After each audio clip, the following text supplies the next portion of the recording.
बीड जिल्ह्यात अवकाळी पावसाने हजेरी लावली आहे, तर आजही सर्वत्र ढगाळ वातावरण असून पावसाचा अंदाज वर्तवण्यात येतोय।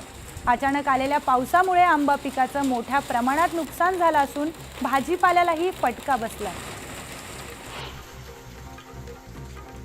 बुलढाणा जिल्ह्यात ढगाळ वातावरण पाहायला मिळतंय। लोणार, सिंदखेड राजा, चिखली तसंही अन्य भागात अवकाळी पावसाने हजेरी लावली आहे। त्यामुळे गहू आणि कांद्यासह फळभाज्यांचं मोठं नुकसान झालंय।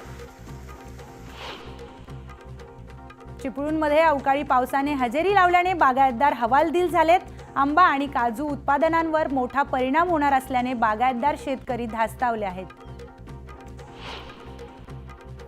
जळगावातही पहाटेपासून ढगाळ वातावरण पाहायला मिळतंय, तर काही जिल्ह्यातील काही भागात मध्यरात्रीच्या सुमारास तुरळक पावसानेही हजेरी लावली आहे। या पावसामुळे गहू, ज्वारी सारख्या पिकांचं नुकसान झालंय। तापमानात वाढ झाल्याने उकाड्याने नागरिक हैराण झालेत। मात्र सकाळपासून अंबरनाथ, उल्हासनगर जवळ बदलापुरात ढगाळ वातावरण असल्याने काहीसा उकाडा कमी झालाय। मात्र दुसरीकडे दमट हवामानही पाहायला मिळतंय।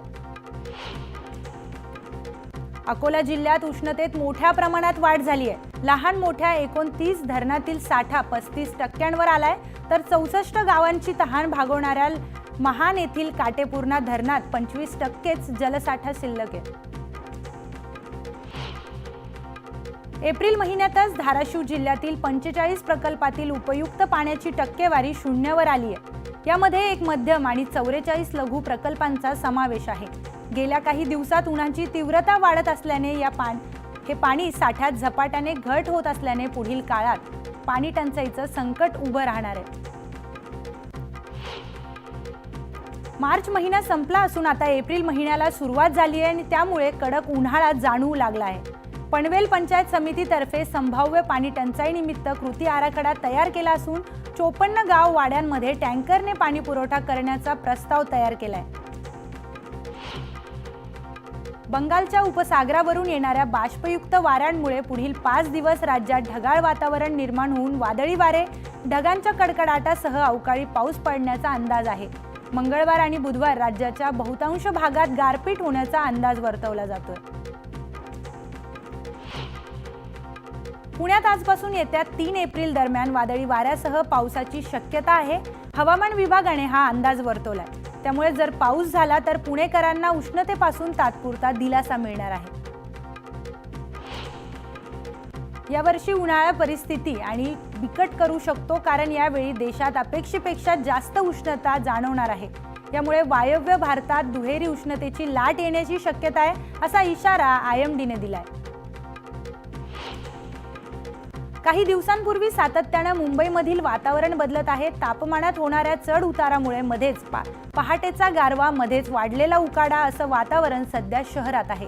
याबरोबरच ढगाळ वातावरणामुळे सोमवारी सकाळपासून मुंबईकरांना असह्य उकाडा सहन करावा लागतोय। गेल्या काही दिवसांपासून ठाण्यात उन्हाचा पारा वाढला आहे। सध्या ठाण्यातील तापमान 35 ते 40 अंशावर गेलं आहे। त्यामुळे आरोग्याच्या समस्या वाढू लागल्या आहेत।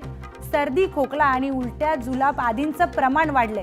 यामुळे वाढत्या उष्माघाताचा सामना करण्यासाठी ठाणे महापालिकेसह आणि जिल्हा आरोग्य प्रशासन देखील सज्ज झाले।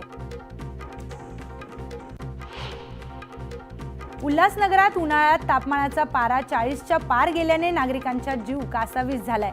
वाढत्या तापमानामुळे विविध आरोग्याच्या समस्या निर्माण झाल्या असून उन्हात जास्त वेळ थांबल्यास उष्माघात होण्याची शक्यता डॉक्टरांनी व्यक्त केली आहे। त्यामुळे काळजी घेण्याचं आवाहन करण्यात आलंय। अहिल्यानगर जिल्ह्यातील अनेक शेतकऱ्यांनी जिल्हा बँकेकडे कर्ज मर्यादा वाढवण्याची मागणी केली होती। अहिल्यानगर जिल्हा बँकेने शेतकऱ्यांना मोठा दिलासा देत कर्ज मर्यादा 30,000 रुपयांवरून 40,000 रुपयांपर्यंत वाढवण्याचा निर्णय घेतलाय। नागपूर जिल्ह्यातील नरखेड नगर परिषदेत जलपुरवठा व्यवस्थेत असणाऱ्या त्रुटींमुळे नागरिकांना दूषित पाण्याचा पुरवठा होतोय। दूषित पाण्यामुळे नरखेड शहरातील लहान मुलांसह नागरिकांच्या आरोग्यावर परिणाम होतोय। वारंवार तक्रार करूनही पालिकेकडून कोणताही प्रतिसाद आलेला नाही। मुलुंडच्या म्हाडा कॉलनीमध्ये गोल्डन जॅकल अर्थातच कोल्ह्याचं दर्शन झालंय। यावेळी वन विभागानं कोल्ह्याला पकडलं असून तो जखमी अवस्थेत आढळल्यानं त्याच्यावर औषध उपचार सुरू आहेत। बुलढाण्यात 25 ते 30 प्रवाशांना घेऊन निघालेल्या बसवर अचानक एका व्यक्तीनं हातोड्याच्या सहाय्यानं हल्ला केलाय। बसच्या काचा फोडल्यानं प्रवासी भयभीत झालेत। यावेळी बस फोडणाऱ्यावर कारवाई होत नाही तोपर्यंत बस जागची हलणार नाही असा आक्रमक पवित्रा देखील बस चालकाने घेतलाय। मालवण समुद्रात अनधिकृतरित्या LED लाईटद्वारे मासेमारी करणाऱ्या गोव्यातील नौकेवर सिंधुदुर्ग मत्स्य विभागाने कारवाई केली आहे। ही नौका जप्त करत सर्जेकोट बंदरात ठेवण्यात आली आहे। यात 30 खलाशांसह 7 लाखांची LED लाईट जप्त करण्यात आली आहे। जळगाव जिल्ह्यातील तूर हमीभाव खरेदी नोंदणीला मुदतवाढ देण्यात आली आहे। 8 एप्रिलपर्यंत तूर खरेदी नोंदणीला मुदतवाढ दिल्यानं तूर उत्पादक शेतकऱ्यांना दिलासा मिळणार आहे। जळगाव जिल्ह्यामध्ये तापमानाचा पारा 40 अंश सेल्सिअसच्या पार गेलाय। त्यामुळे विद्यार्थ्यांच्या आरोग्यावर उन्हाचा कुठलाच परिणाम होऊ नये याकरिता शाळांच्या वेळापत्रकात बदल करण्याचा निर्णय घेण्यात आलाय। यामुळे जिल्ह्यातील प्राथमिक शाळा सकाळी 7 ते 11:15 तर माध्यमिक शाळा सकाळी 7 ते 11:45 या वेळेत भरणार आहे। गोंदिया जिल्ह्यातील जिल्हा परिषद शाळांमध्ये 783 शिक्षकांची पदे रिक्त आहेत, तर 43 पदे मुख्याध्यापकांची रिक्त असल्याने सहाय्यक शिक्षकांवरच अनेक शाळांचा कारभार सुरू असल्याचं दिसून येते। शिराळा पोलीस स्टेशनच्या वतीने रस्ता सुरक्षा उपक्रम राबवण्यात आला। या उपक्रमाअंतर्गत बायपास रोड चौक ते पोलीस लाईन पर्यंतचा रस्ता सेफ स्ट्रीट म्हणून घोषित करण्यात आलाय। या अभिनव उपक्रमाचा शुभारंभ आमदार सत्यजित देशमुख यांच्या हस्ते संपन्न झाला। सांगलीच्या विटा येथील नागेवाडीमध्ये बगाड पळवण्याचा सोहळा उत्साहात पार पडला। नागनाथ देवाच्या यात्रेनिमित्तानं नवस फेडण्यासाठी बगाड पळवले जातात। मानाच्या 7 बगाड या निमित्तानं धावत असतात। यावेळी लाखो भाविकांनी हजेरी लावली। भारतरत्न डॉक्टर बाबासाहेब आंबेडकर यांच्या जयंतीनिमित्तानं उत्सव मध्यवर्ती महामंडळाची बैठक पार पडली आहे। 134व्या जयंतीचं आयोजन करण्यासाठी बैठकीचं नियोजन करण्यात आलं होतं। मुळशीतील पिरंगुट गावात लाखो भक्तांचं श्रद्धास्थान असलेल्या ग्रामदैवत भैरवनाथ जोगेश्वरी देवीची यात्रा संपन्न झाली आहे। यात्रेमध्ये देवाची धार्मिक विधी पूजा, लोकनाट्य, तमाशा, ढोल ताशा स्पर्धा यानं यात्रा गाजली आहे। यावेळी भाविकांनी दर्शनासाठी मोठी गर्दी केली होती। सांगलीच्या कडेगाव तालुक्यातील भिकवडी गावची प्रसिद्ध सिद्धनाथच्या यात्रेला सुरुवात झाली आहे। मानाच्या सासन काट्या आणि 200 वर्षापूर्वीची रथयात्रेची परंपरा या यात्रेला आहे। लाखो भाविक आपला नवस फेडण्यासाठी यात्रेत सहभागी झालेत। राज्यातील ऊसाचा गळीत हंगाम अखेरच्या टप्प्यात आला आहे। गाळप येथे सुरू केलेल्या 200 पैकी 189 कारखान्यांनी गाळप संपवून धुराडी बंद केली आहे। मार्च अखेर 80 लाख टन साखर उत्पादन झाले आहे आणि गाळप साखर उत्पादन आणि उतार्यात कोल्हापूर विभाग आघाडीवर आहे। रत्नागिरी जिल्ह्यातील हर्णे बंदरात ड्रोनच्या माध्यमातून करडी नजर ठेवली जात असून बेकायदेशीर मासेमारी करणाऱ्या 256 बोट मालकांना मत्स्य विभागाकडून नोटीस पाठवण्यात आल्यानं मच्छीमार धास्तावले आहेत। शासनाने घालून दिलेले नियम मोडून हर्णे समुद्रात मासेमारी करणाऱ्या बोटींवर दंडात्मक कारवाई म्हणून नोटीस बजावण्यात आली आहे। राज्य सरकारने गोपीनाथ मुंडे शेतकरी अपघात सुरक्षा सानुग्रह अनुदान योजनेतील एकूण 2044 प्रस्तावांसाठी 40 कोटी रुपयांचा निधी मंजूर केलाय। यापूर्वी या योजनेतून 30 कोटी रुपयांचं वाटप करण्यात आलंय।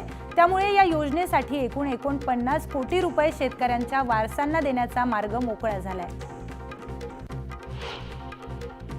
इंदूर महानगरपालिकेने आता रेशनच्या काळ्या बाजाराची माहिती देणाऱ्याला एक अनोखं बक्षीस जाहीर केलंय। सरकारी रेशनच्या काळ्या बाजाराची माहिती देणाऱ्यांना रोख बक्षीस आणि अयोध्येचं तिकीट देखील दिलं जाणार आहे। देहूतील संत तुकाराम महाराज संस्थानच्या अध्यक्षपदी जालिंदर महाराज मोरे यांची निवड झाली आहे। अध्यक्ष आणि विश्वस्त पदासाठी संत तुकाराम महाराज संस्थानच्या मुकुंदलालजी पित्ती धर्मशाळेत ही निवडणूक पार पडली।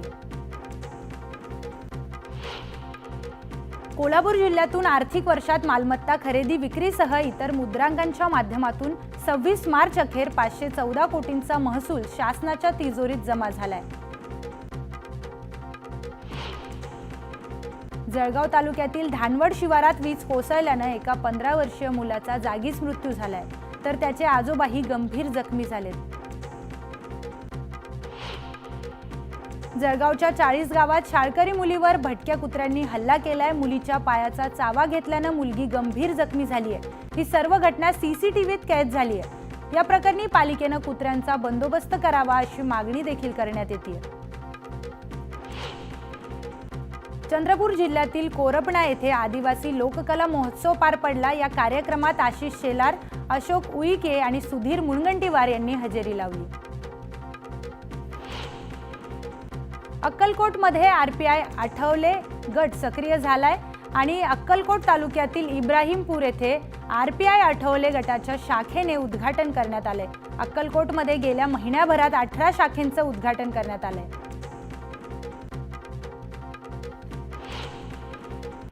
सांगली स्थानिक गुन्हे अन्वेषण शाखेने आष्टा परिसरात संकेत ढगे या बाईक चोराला अटक केली आहे। त्याच्याकडून डझनभर बाईक जप्त करण्यात आल्यात। संपूर्ण देशात चैत्र नवरात्र उत्सव सुरू झाला असून गोंदिया येथील विश्व हिंदी परिषद बजरंग दल तर्फे गोंदिया शहरातील नेहरू चौक या ठिकाणी राम, सीता आणि हनुमानच्या मूर्तीची स्थापना करण्यात आली आहे।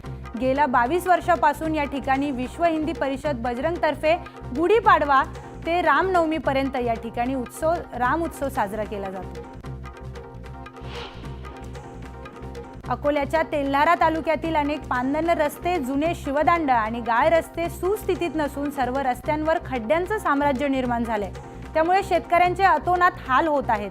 त्यामुळे रस्त्यांची दुरावस्थेकडे तातडीने लक्ष देण्याची मागणी शेतकऱ्यांकडून करण्यात येते। सोलापूर तुळजापूर महामार्गावर उळे ब्रिज जवळ एक टेम्पो उलटल्याने अपघात झालाय। त्यामुळे महामार्गावरील वाहतूक काही काळासाठी ठप्प झाली होती। सुदैवाने यात कुठलीही जीवितहानी झाली नाही। अकोल्यातील मूर्तिजापूर रेल्वे स्थानकावर रेल्वेच्या एका तिकीट चेकरने घरगुती तणावातून मालगाडी खाली येऊन आपलं जीवन संपवल्याची दुर्दैवी घटना घडली आहे। सुमेध मेश्राम असे या रेल्वे तिकीट चेकरचे नाव असून आत्महत्या करतेवेळी आपल्या कर्तव्यावर तो होता। नेमके आत्महत्या करण्याचं कारण स्पष्ट झालं नाही, तरी घरगुती तणावातून हे टोकाचं पाऊल उचलल्याचं सांगण्यात येतंय। कळंबच्या मनीषे बिडवे खून प्रकरणी अखेर 2 आरोपींवर कळंब पोलिसात गुन्हा दाखल करण्यात आलाय। अनैतिक संबंधातून खून झाल्याची पोलिसांची प्राथमिक माहिती आहे। दोन्ही आरोपी बीडच्या केज तालुक्यातील आहेत। बनावट हार्पिक, लायझॉल लिक्विड आणि ऑल आउटच्या गोदामावर पुणे शहर पोलीस दलाच्या आंबेगाव पोलिसांनी छापेमारी केली आहे। छाप्यात तब्बल 16,767 रुपये किमतीचे बनावट हार्पिक, लायझॉल लिक्विड आणि ऑल आउट लिक्विड बॉटल पोलिसांनी जप्त केल्यात। मुंबई आग्रा महामार्गावर व्यापाऱ्यांचे 25 लाख लुटून पसार झालेल्या 5 जणांच्या टोळीला मुसक्या आवळण्यात पोलिसांना यश आलंय। 7 लाखांची रोकड आणि 11 लाखांचा मुद्देमाल हस्तगत करण्यात पोलिसांनी यश मिळवलंय।